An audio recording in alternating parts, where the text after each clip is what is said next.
ओम गुरु सत्ताय नमः। गायत्री महाविज्ञान तृतीय भाग। लेखक परम पूज्य गुरुदेव वेदमूर्ति तपोनिष्ठ पंडित श्री राम शर्मा आचार्य। आइए पढ़ते हैं, सुनते हैं और समझने का प्रयास करते हैं। गायत्री मंत्र के साथ स्वाध्याय शुरू करते हैं। ओम भूर्भुवः स्वः तत्सवितुर्वरेण्यं भर्गो देवस्य धीमहि धियो यो नः प्रचोदयात्। गायत्री साधना निष्फल नहीं जाती। अपनी आंतरिक स्थिति के अनुकूल पंचमुखी गायत्री के 5 साधनाओं में से एक उपयुक्त साधना चुन लेनी चाहिए। जो विद्यार्थी जिस कक्षा का होता है उसे उसी कक्षा की पुस्तकें पढ़ने को दी जाती है। बीए के विद्यार्थी को 6वें दर्जे की पुस्तकें पढ़ाई जाए तो इससे उनकी उन्नति में कोई सहायता न मिलेगी। इस प्रकार 5वें दर्जे वाले को 12वें दर्जे का पाठ्यक्रम पढ़ाया जाए तो घोर परिश्रम करने पर भी उसमें सफलता न मिलेगी। साधना के संबंध में भी यह बात लागू होती है। जो साधक अपनी मनोभूमि के अनुरूप साधना चुन लेते हैं वे प्रायः असफल नहीं होते। गायत्री साधना का प्रभाव तत्काल होता है। उसका परिणाम देखने के लिए देर तक प्रतीक्षा नहीं करनी पड़ती। साधना आरंभ करते ही चित्त में सात्विकता, शांति, प्रफुल्लता, उत्साह एवं आशा का जागरण होता है। कोई व्यक्ति कितनी ही कठिनाई, परेशानी, असुविधा एवं संकट में पड़ा हुआ क्यों न हो, उसकी मानसिक चिंता, बेचैनी, घबराहट में तत्काल कमी होती है।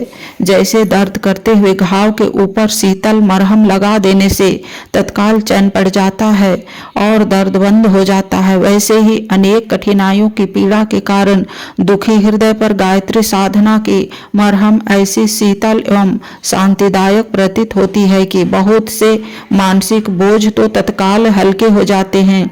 साधक को ऐसा लगता है कि वह चिरकाल से बिछुड़ा हुआ फिरते रहने के बाद अपनी सगी माता से मिला हो। माता से बिछुड़ा हुआ बालक बहुत समय इधर उधर भटकने के बाद जब माता को ढूंढ पाता है तो उसकी छाती भर जाती है और माता से लिपटकर उसकी गोद में चढ़कर ऐसा अनुभव करता है मानो उसकी जन्म जन्मांतरों की विपत्ति टल गई हो।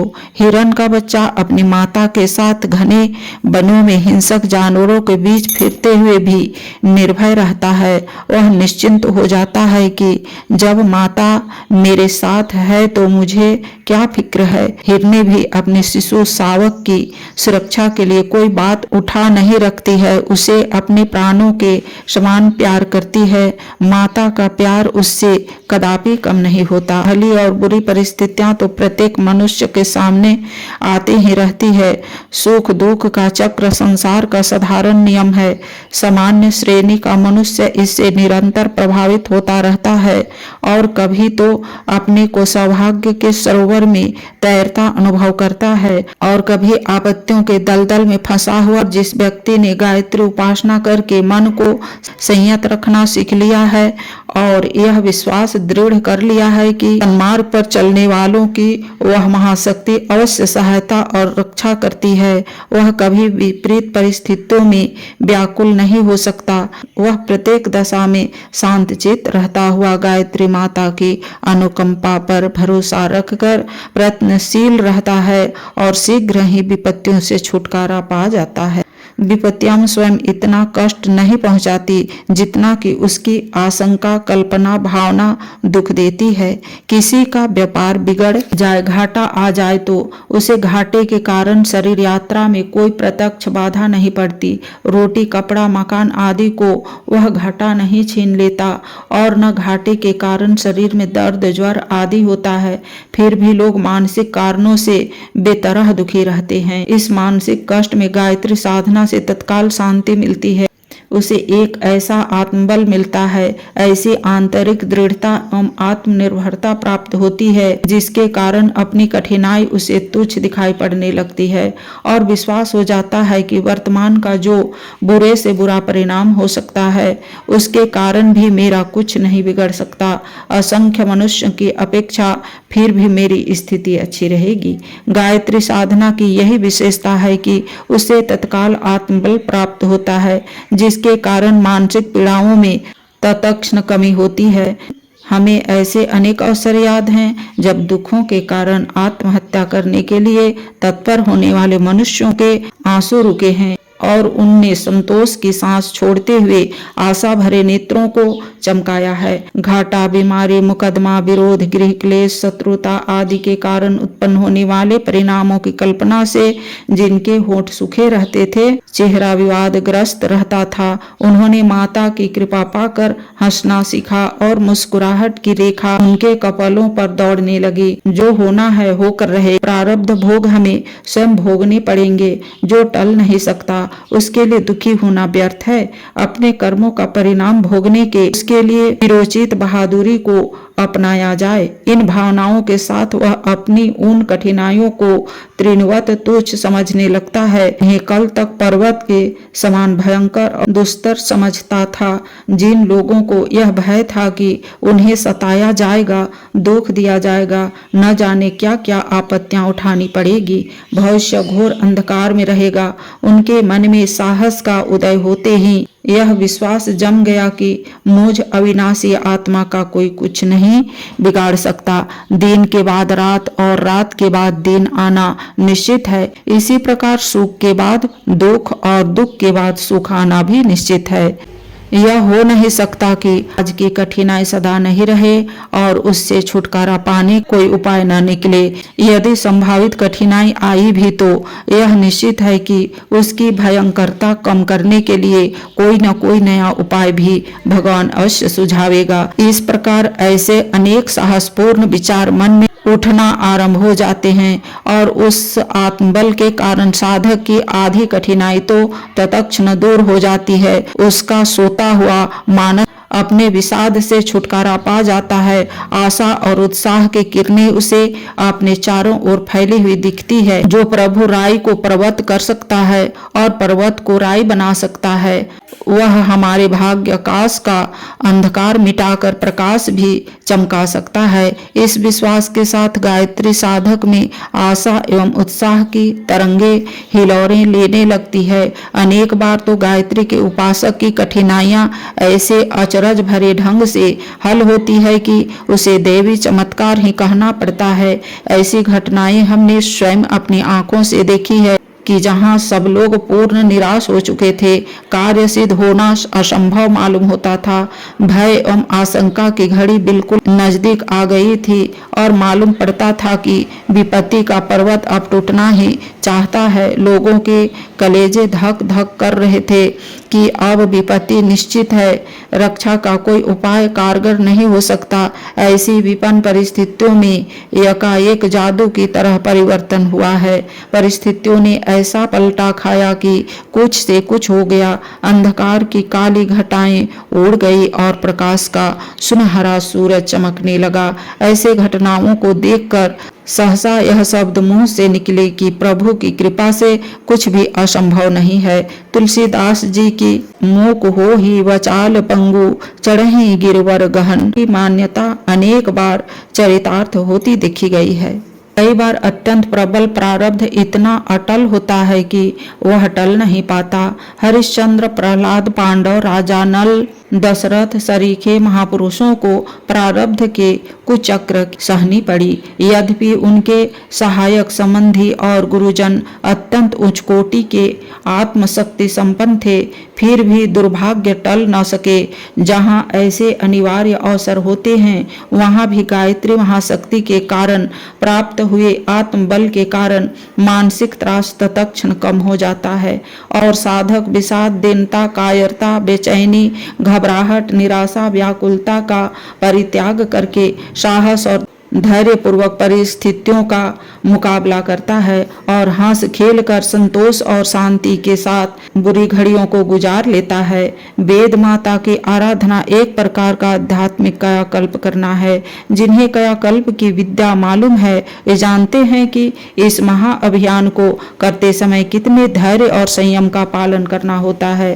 तब कहीं शरीर की जीर्णता दूर होकर नवीनता प्राप्त होती है। गायत्री साधना का आध्यात्मिक कायाकल्प और भी अधिक महत्वपूर्ण है। उसके लाभ केवल शरीर तक ही सीमित नहीं, वरन शरीर, मस्तिष्क, चित्त, स्वभाव, दृष्टिकोण सभी का नवनिर्माण होता है और स्वास्थ्य, मनोबल एवं सांसारिक सुख सौभाग्यों की वृद्धि होती है। ऐसे असाधारण महत्व के अभियान में समुचित श्रद्धा, सावधानी, रुचि एवं तत्परता रखनी पड़े तो इसे कोई बड़ी बात न समझना चाहिए। केवल शरीर को पहलवानी के योग्य बनाने में काफी समय तक धैर्य पूर्वक व्यायाम करते रहना पड़ता है। दंड बैठक, कुश्ती आदि के कष्ट साध्य कर्मकांड होते हैं। दूध, घी, मेवा, बादाम आदि में काफी खर्च होता रहता है, तब कहीं जा पहलवान बना जा सकता है। क्या आध्यात्मिक क्रियाकल्प करना पहलवान बनने से भी कम महत्व का है? बीए की उपाधि लेने वाले जानते हैं कि उनने कितना धन, समय, श्रम और अध्यवसाय लगाकर उस उपाधि पत्र को प्राप्त कर पाया है। गायत्री की सिद्धि प्राप्त करने में यदि पहलवान या ग्रेजुएट के समान प्रयत्न करना पड़ा तो कोई घाटे की बात नहीं है। प्राचीन काल में हमारे पूर्वजों ने जो आश्चर्यजनक सिद्धियां प्राप्त की थी, उनका उन्होंने समुचित मूल्य चुकाया था। हर एक लाभ की उचित कीमत देनी होती है। गायत्री साधना का आध्यात्मिक कायाकल्प यदि अपना मूल्य चाहता है तो उसे देने में किसी भी ईमानदार साधक को आनाकानी नहीं करनी चाहिए। यह सत्य है कि कई बार जादू की तरह गायत्री उपासना का लाभ होता है। आई गई विपत्ति अति शीघ्र दूर होती है और अभीष्ट मनोरथ आश्चर्यजनक कृति से पूरे हो जाते हैं। पर कई बार ऐसा भी होता है कि अकाट्य प्रारब्ध भोग न टल सके और अभीष्ट मनोरथ पूरा न हो। राजा हरिश्चंद्र, नल, पांडव, राम, मोरध्वज जैसे महापुरुषों को होनहार भविष्यता का शिकार होना पड़ा था। इसलिए सकाम उपासना की अपेक्षा निष्काम उपासना ही श्रेष्ठ है। गीता में भगवान श्री कृष्ण ने निष्काम कर्म योग का ही उपदेश दिया है। यह साधना कभी निष्फल नहीं जाती, उसका तो परिणाम मिलेगा ही। पर हम अल्पज्ञ होने के कारण अपना प्रारब्ध और वास्तविक हित नहीं समझते। माता सर्वज्ञ होने से सब समझती है और वह वही फल देती है जिनमें हमारा वास्तविक लाभ होता है। साधन काल में एक ही कार्य हो सकता है, या तो मन भक्ति में तन्मय रहे या कामनाओं के मनमोदक खाता रहे। मनमोदकों में उलझे रहने से भक्ति नहीं रह पाती, फलस्वरूप अभीष्ट लाभ नहीं हो पाता। यदि कामनाओं को हटा दिया जाए तो उससे निश्चित होकर समय और मन भक्ति पूर्वक साधना में लग जाता है। तद अनुसार सफलता का मार्ग प्रशस्त हो जाता है। कई युवक किसी दूसरे युवक को कुश्ती में पछाड़ने के लिए व्यायाम और पौष्टिक भोजन द्वारा शरीर को सुदृढ़ बनाने की उत्साहपूर्वक तैयारी करता है। पूरी तैयारी के बाद भी वह कदाचित वह कुश्ती पछाड़ने में असफल रहता है तो ऐसा नहीं समझना चाहिए कि उसकी तैयारी निरर्थक चली गई। वह तो अपना लाभ दिखाएगी ही। शरीर की सुदृढ़ता, चेहरे की कांति, अंगों की सुडौलता, फेफड़ों की मजबूती, बलवीर्य की अधिकता, निरोगता, दीर्घ जीवन, कार्य क्षमता, बलवान संतान आदि अनेक लाभ उसे बढ़ी हुई तंदुरुस्ती से होकर रहेंगे। कुश्ती की सफलता से वंचित रहना पड़ा यह ठीक है, पर शरीर बल वृद्धि द्वारा प्राप्त होने वाले अन्य लाभों से उसे कोई वंचित नहीं कर सकता। गायत्री साधक अपने काम्य प्रयोजन में सफल नहीं हो सके तो भी उसे अन्य अनेक मार्गों से ऐसे लाभ मिलेंगे जिनकी आशा बिना साधना किए नहीं की जा सकती। बालक चीजें मांगता है पर माता उसे वह चीजें नहीं देती।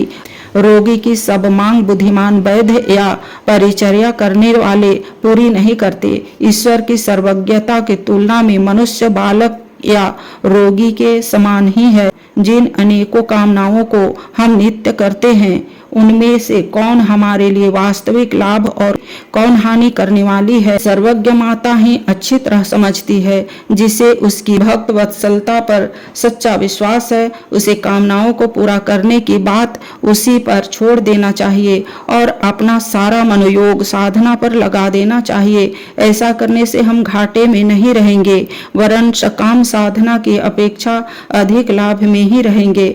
जयपुर के महाराज राम सिंह एक बार शिकार खेलते हुए रास्ता भूलकर एक निर्जन वन भटक गए थे। वहां एक अपरिचित वनवासी ने उनका उदार आतिथ्य किया। उसकी रूखी सूखी रोटी का महाराज ने कुछ दिन बाद विपुल धनराशि के रूप में बदला दिया। यदि उस वनवासी ने अपनी रोटी की कीमत उसी वक्त मांग ली होती तो वह राजा का प्रीतिभाजन नहीं बन सकता था। सकाम साधना करने वाले मतलबी भक्तों की अपेक्षा माता को निष्काम भक्तों की श्रद्धा अधिक प्रिय लगती है। वह उसका प्रतिफल देने में अधिक उदारता दिखाती है। हमारे दीर्घकालीन अनुभव है कि कभी किसी को गायत्री साधना निष्फल नहीं जाती, न उल्टा परिणाम ही होता है। आवश्यकता केवल इस बात की है कि हम धैर्य, स्थिरता, विवेक और मनोयोग पूर्वक कदम बढ़ाएं। उस मार्ग में छछोरपन से नहीं, सुदृढ़ आयोजन से ही लाभ होता है। इस दिशा में किया हुआ सच्चा पुरुषार्थ अन्य किसी भी पुरुषार्थी से अधिक लाभदायक सिद्ध होता है। गायत्री साधना में जितना समय, श्रम, धन और मनोयोग लगता है, सांसारिक दृष्टि से उस सब का जो मूल्य है वह कई गुना होकर साधक के पास निश्चित रूप से लौट आता है। आज के वीडियो में इतना ही। अगले वीडियो में गायत्री का तंत्रोक्त वाम मार्ग के बारे में पढ़ेंगे और समझेंगे। लाइक, सब्सक्राइब और शेयर करें। धन्यवाद। ओम शांति।